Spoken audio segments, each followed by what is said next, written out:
Well, some wonderful news has come out of South America over the weekend that Javier Milei, the president of Argentina, has had a wonderful result at their non-presidential, their midterm elections. It's all a little bit arcane and very different to Australia's electoral system, so I thought who better to discuss it with than fellow Javier Milei fan John Ruddick MP.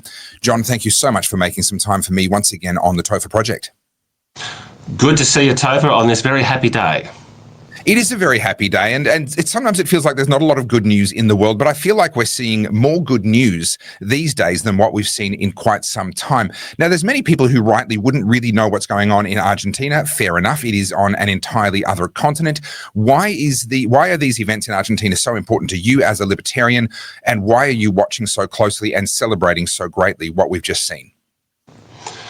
If we could go back in a time machine 3 years ago, Topher, and if I could have been told that in 2025 I'm going to be following Argentinian politics very closely, I would have said, well, that's absurd. Why would I be interested in that?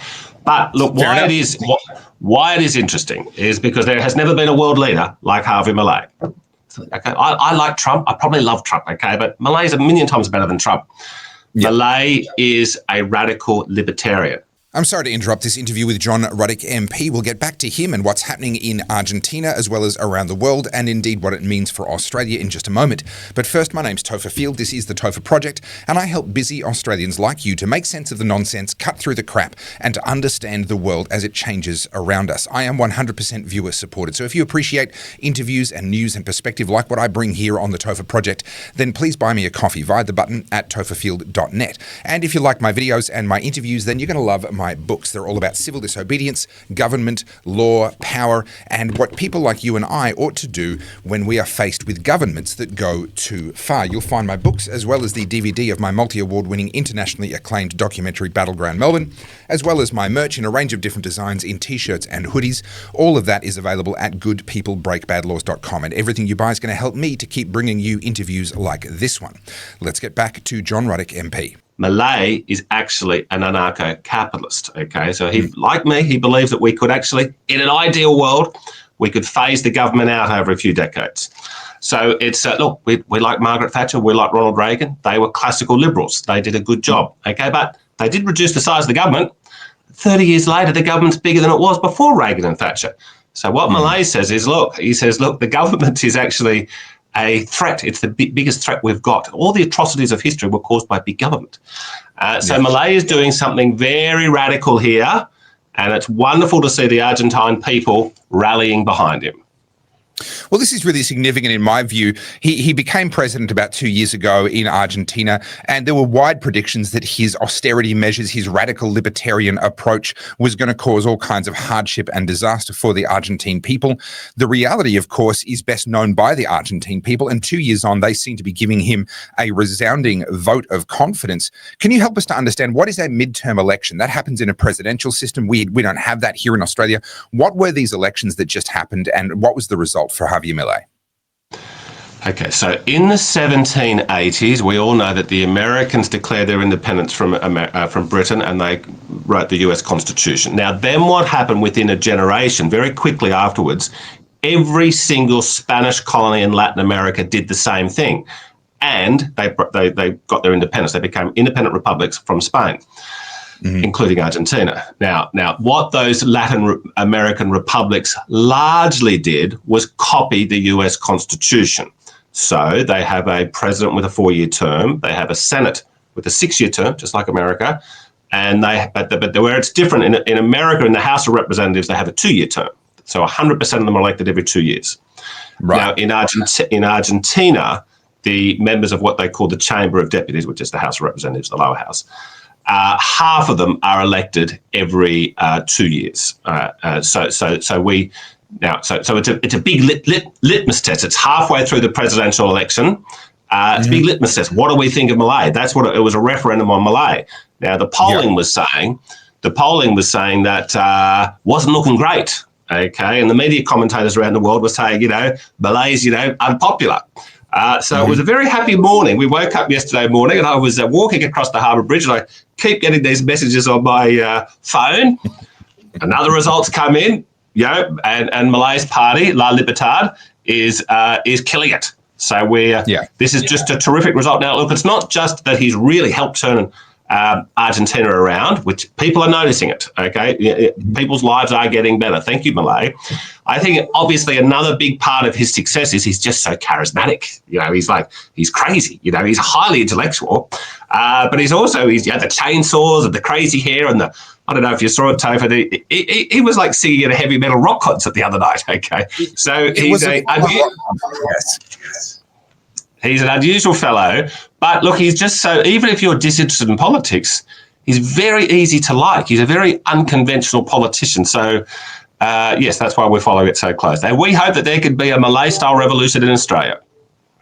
Now, you mentioned Margaret Thatcher and Ronald Reagan. Ronald Reagan is a particularly instructive case when we're looking at these presidential-style systems, because just because a president is elected doesn't mean that they have a majority in their Congress or in their Senate. In Australia, what we're used to is the Prime Minister automatically has support at the very minimum in the lower house, because that's how they become Prime Minister in the first place. In Javier Milei's case, and I would say in Ronald Reagan's case, after his first midterms, he didn't actually have a majority and wasn't able to get any reforms through. In Javier Milei's case, he's never had a majority. It's always been a case of him having to negotiate with other parties in order to get legislation through. There's no question that has held back his legislative agenda and stopped him from moving perhaps as quickly as he would have liked to. Is that likely to change now as a result of this election? Oh, absolutely. Prior to the midterms, Milei's party had roughly 20% of the Congress. After yesterday, he has roughly 40%. Now, the socialists, the Peronists, they've crashed. They've crashed badly. Now, there are other little parties in there. There's the old centre-right party, which is reasonably pro-Milei. So what Milei has now, he doesn't have a firm majority, but he's close to it. And he'll be able to scoop up other votes. So this is very encouraging. Now, the best part about it is Milei had tried to bring in some very radical economic reforms, and the Congress, even though he only had 20% of it, the Congress, to their credit somewhat, did pass, particularly in the early stages, they did pass quite a few of his reforms, but the more bolder reforms, they'd use their veto and they would strike down what the president had done. So the president has largely had his hands tied. What's happened now is I think they need about 75% of the Congress to override a presidential executive order. Well, they've lost that. They have no more vetoes. Okay, so the good stuff is we're only just getting going, and hopefully in 2 years' time, you and I will be talking here, and Milei will be re-elected, and his party will have clear majorities in both the Senate and the Chamber of Deputies. It's quite an astonishing thing that he's achieved over 40% of the votes in this most recent round of elections. His party actually won just over half of the available seats in the lower house that were up for re-election in this election. Same in their upper house, just over half of the available seats.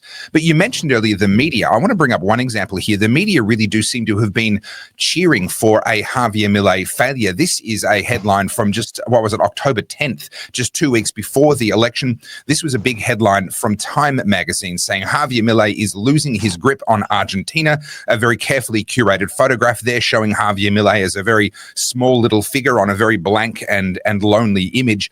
This sort of tilting of the scales has certainly been prevalent, in my view, in the media. But we see that here in Australia. We see that in the UK with reform. We've seen that with Trump. Why are the media so opposed to people that would seek to actually shrink the size of government and make some of the reforms like what Javier Milei has done? Look, we really are living through a bit of an extraordinary moment. Now, to the credit of the centre-right in the Western world, I'm talking about the Republican Party, the UK Tories, the Liberal Party in Australia, to their credit, they did a very good job in the post-World War II era. We had this massive threat called the Soviet Union, and they, there was mistakes along the way, but they basically, defanged the Soviet Union. That was good. And we've generally enjoyed prosperity. But I do believe that the old centre-right parties are just running out of gas.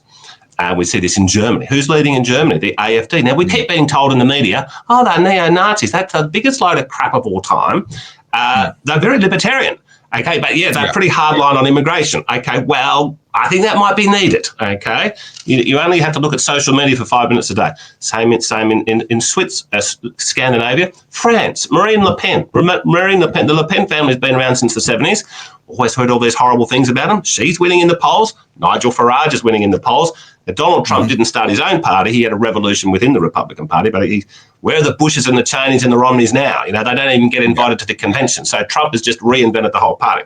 So I think what's happened with we've now got two forms of media. We have the traditional corporate media and we have social media. Okay, now every day social media gets more powerful, the traditional media gets less powerful. We said every couple of years these major media organisations say, "Oh, we've had to sack 1,000 people," and then they always say, "Topher, oh, this is the last round of sacking. This is the last round." But then, 2 years later, we need to sack more. Okay. Yeah. So now the media did try, prior to social media, the corporate media did strive to be impartial. Now, they were lefties, generally speaking, but they really did try to appear to be impartial. But what's happening is as their influence declines, their true self is coming out, and that is that they're left-wing activists. And people are starting to see through it in a big way. Well, we're seeing a movement around the world. You mentioned a couple of countries there. I would add to that list Italy with Giorgia Meloni, and also now Japan with their new female prime minister, who is somehow proof that Japan still has a misogyny problem. I haven't quite been able to wrap my head around those headlines. They put forward a female prime minister, but somehow that's proof that they're all misogynists. I'm quite confused by that one. But anyway, that's not what this interview is about. We are seeing a moment happening around the world right now. Are we going to see that here in Australia? I'm aware that Javier Milei is an honorary member of the Australian Libertarian Party. You and I and Javier Milei are, at least to a very large degree, ideological bedfellows as libertarians. Are we likely to see that kind of a movement happen here in Australia, or is there some reason why that can't? Our mutual very good friend, Dr. John Humphreys, the founder of the Libertarian Party, he has made this point a number of times. He says, look, the old centre-right is imploding, okay, before our eyes, but it's being replaced by different versions of a right-wing alternative. So sometimes it is Marine Le Pen, okay, who's pretty, borderline socialist on a lot of these economic issues, on the cultural stuff, immigration stuff, I probably agree with it. So they're all a bit, and Milei, is very different to Giorgia Meloni and Trump, okay, so now what we as libertarians believe, that the people will maximise the happiness of the people if we have a libertarian-style government. Look, I much prefer all these these alternative right-wing versions than the old centre-right. I think what's happened with the centre-right, they were so successful, particularly after the Cold War. I mean, the centre-right won the Cold War with that. Well, our parents and even you and I as teenagers were fearful of a nuclear war. It was really possible, okay? Well, we diffused that, okay? And then the rest of the world basically, by and large, follow democracy and free enterprise. That's largely what's happened. Thank you, centre-right. But I think because they've been so successful, what they have become is they've become magnets for careerists, people who want to join these parties because they want to get something out of it. Okay, now that's probably somewhat applicable to varying degrees for everyone in the political process.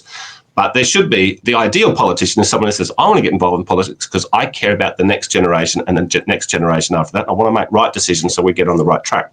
That's what we should be thinking. But the careerist says, wow, look at that Liberal Party. It's so successful. It's in government everywhere. Blah, blah, blah, blah, blah. They've been in government for so long. If I join it, I might become a member of parliament, might become a staff, I might become a lobbyist. I might just get some sort of, social, gravitas. I'm the president of a branch. So people have overwhelmingly joined it.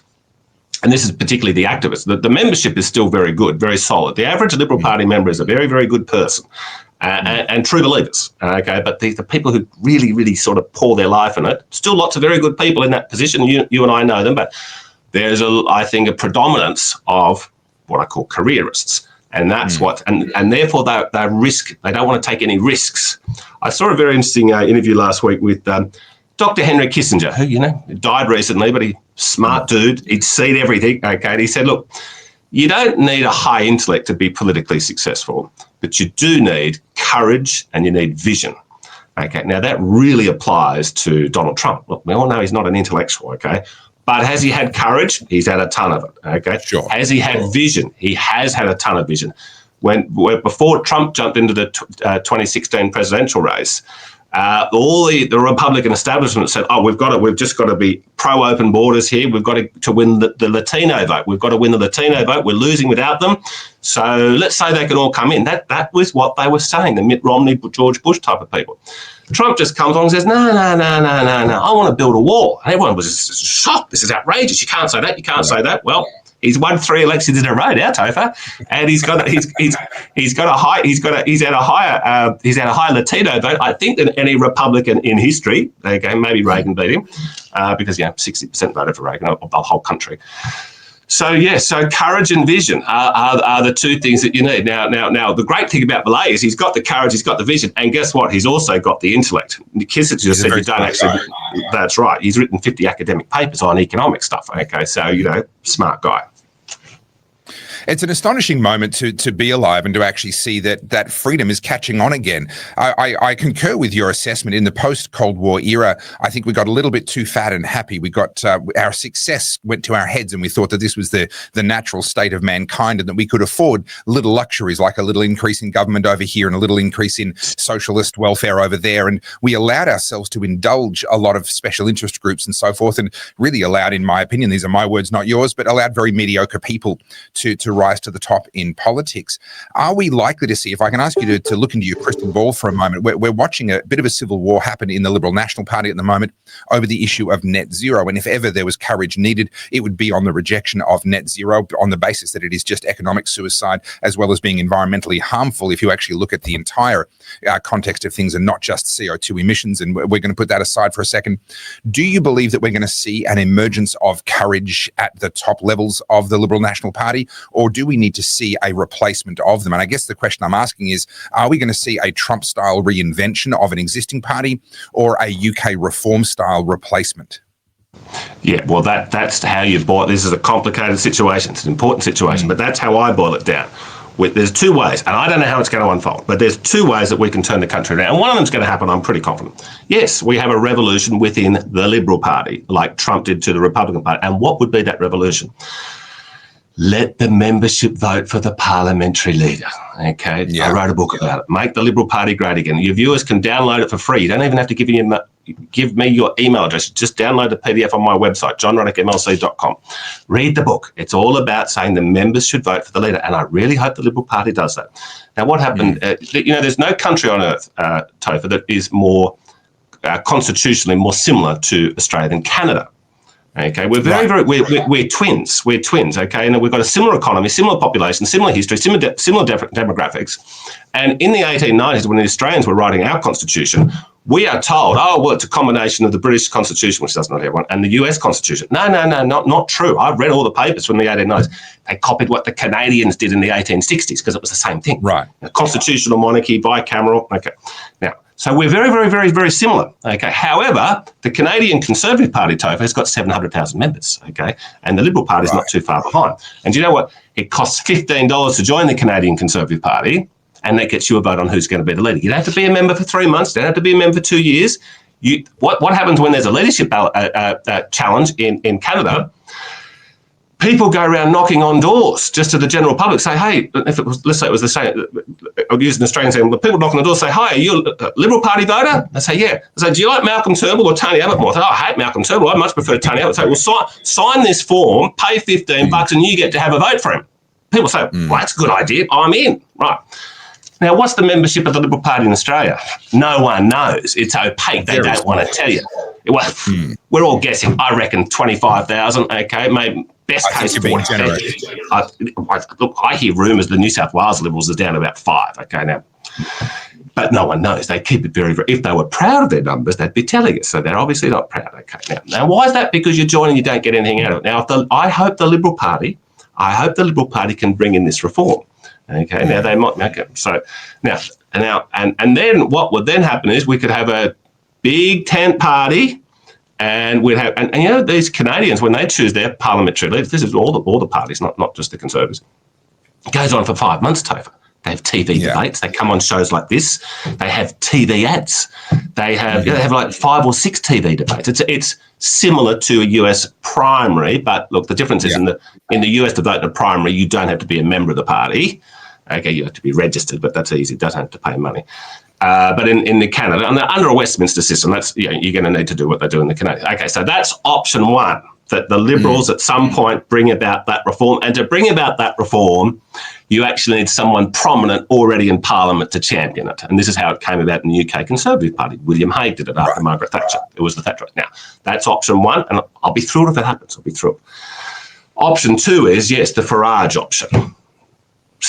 Start again, start from scratch, okay? And it's can't argue with what Farage is doing, he's pretty good, and while Australia might have a lot in common with Canada, most Australians don't know much about Canadian politics, but most politically interested Australians are quite attuned with British politics. Obviously, they're still our mother country, like it or not, they're our mother country. And of course, we are more in touch with the British. Well, this is the Westminster standard now. They have people that have the members vote, okay, for the leader. But then Farage, look at him. A year ago, the polls were looking good for him, but every time you see the Farage polls, it just gets better, right? They had a by-election in Wales the other day. The Tories got 4% of the vote, Topher. Okay, so now what's the key ingredient for that? Well, you need someone who's like super duper cool and likable and courage and vision, like Nigel Farage. Okay, he's the one that came. He used to go to meetings, Topher. For many years, Nigel Farage would go to a community hall meeting or something in the pub. There'd be 7 people there. Might be 10 people there. There might be 3 the next week. He'd run in elections. He'd get 1%. He'd get 3%, back to 1%. Okay, that's what happened for years. But he had the courage and the vision. Said we need to get out of the EU. Okay, so good on him. So it's very exciting. Unfortunately, they will have to wait 3.5 years for the next British election. I can't see Keir Starmer bringing on this election early. But we wait when Farage is in number 10. We'll then say these 5-year terms are fantastic. Don't have to worry about elections for 5 years. Look, it is a fascinating time to be alive, and I'm really excited to see what is happening around the world. I just have a little part of me that wishes we would hurry up here in Australia and begin to have some of these same epiphanies. But hopefully the example of what we're watching unfold in Argentina is going to make things hurry up a little bit over here. Well, John Ruddick MP, thank you so much for joining me once again on the Topher Project. Great. Nice to see you, Topher. Thanks for having me. Thank you for watching that interview with John Ruddick MP. It's very exciting to see what's happening in Argentina and indeed in so many other parts of the world. But I do wait with bated breath to see what's Australia going to do. Are we going to have our Javier Milei Argentina moment? Will it be a UKIP moment? Will it be a Trump moment? Or will we slide into oblivion? I certainly hope not, and I'll do my best to make sure that that doesn't happen. My name's Topher Field, this is the Topher Project, and I'm 100% viewer supported. So if you appreciate what I'm doing, then please buy me a coffee via the button at topherfield.net to help me to keep bringing you stories and interviews like this one. And once again, if you appreciate my videos and my interviews, then you're going to love my books. There's Good People, Break Bad Laws. This is my best-selling book about civil disobedience in the modern age. There's Good Christians, Break Bad Laws. This is my also best-selling book about the theology of civil disobedience. Then there's the DVD of my multi-award-winning documentary, Battleground Melbourne. Now, you can watch this for free at battlegroundmelbourne.com, but if you'd like a copy to put on your shelf, it is available from my store, as well as my t-shirts, my hoodies in a range of different designs, and all of that's available at goodpeoplebreakbadlaws.com. Thank you so much for watching all the way to the end. I really appreciate it. The algorithm loves you, and so do I. Please like, comment. What do you think is going to happen in Australia? Are we going to see the Liberal Party reform and take that leadership position the way that we saw Trump do with the Republican Party in the US? Or do they need to be entirely replaced, aka what Reform are doing in the UK? Let me know what you think in the comments. Make sure you've subscribed, and as always, think free.